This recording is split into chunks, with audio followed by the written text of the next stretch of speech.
Let's start this evening with news about two Ukrainian political prisoners freed from Russian captivity. 25-year-old Hennadiy Afanasiev and 74-year-old Yuriy Soloshenko returned home on Tuesday. The two men were exchanged for two other Ukrainians who were held on separatism charges over their role in a Russian-sponsored so-called council in the region of Odesa. In their first message on Ukrainian soil, both men expressed their gratitude for all the support they had received. First Ukraine's correspondent Olga Tkachenko has this report. The plane carrying Ukrainian political prisoners landed in Boryspil airport on Tuesday morning.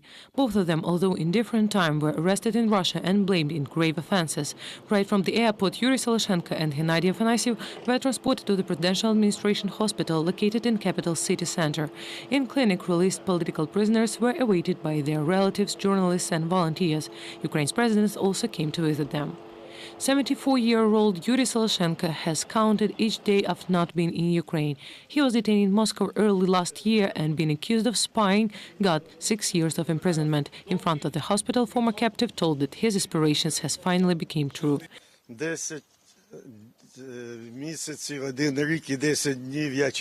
1 year, 10 months and 10 days I've been waiting for this moment, believed and hoped for it to come.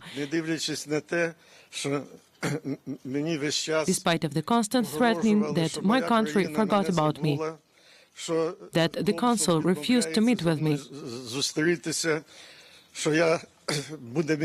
or that it would be better for me to obtain Russian citizenship, because in this case I would be defended not as an accused, but as a witness.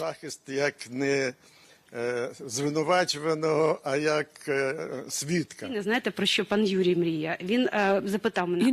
what Mr. Soloshenko is dreaming about? He asked me to tell if the season of strawberry and black cherry was over. I said no, and my assistants brought strawberry and cherry. So if the doctors allow, we could treat him with the most delicious Ukrainian strawberries and cherries.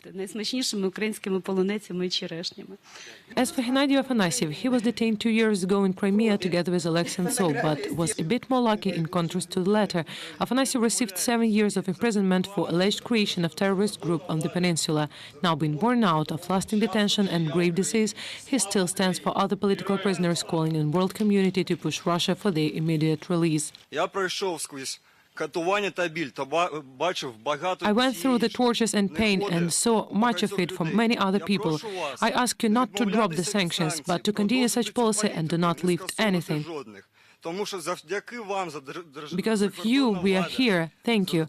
And with your help might come back Alexei, Alexander Kolchenko and other Ukrainian political prisoners.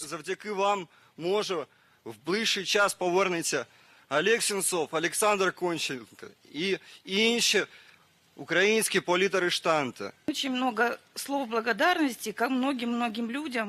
I have many acknowledgements to many people, which I'll be telling them for many days. Despite of such sorrow, I've got many friends, including common people, journalists, and certainly our diplomatic officials. And first of all, I would like to say once again, thank you to President Petro Poroshenko for helping us. It was reported that Afanasiev and Soloshenko were arranged to be exchanged on the organizers and participants of the so-called Bessarabia People's Republic in Odesa. They are the journalists Elena Glishchinskaya and Vitaly Didenko, whom Ukraine accuses of separatism and claims them to be Russian agents. According to Ukraine's secret service, Bessarabia People's Republic is a project of Russian special forces aiming to destabilize Odesa region. The same scenario as in Donbass was meant to be fulfilled, creating Russia-backed self-proclaimed republic with a puppet government.